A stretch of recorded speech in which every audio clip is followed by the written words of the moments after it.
Let's talk more about the Loopback API Explorer. Here you can show and hide the specific endpoint. You can list all the operations. You can expand all the users operation. You can expand the operation in the form of list, or you can also hide all the operations. Now, how do you send the request? Let me try to create a new user. Here you have to edit the JSON body. You need to specify your body in the form of JSON. You can select the example value from this context. Let me try to create a new user. header@gmail.com.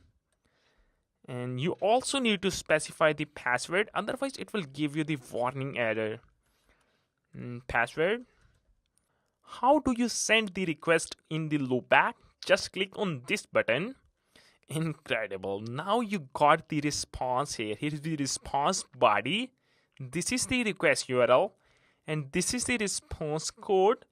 You can also check the response headers. In this way, you can send the request from the Loopback API Explorer. Let me try to get the message. I'm going to provide the value here. This is my value. I'm going to add random value.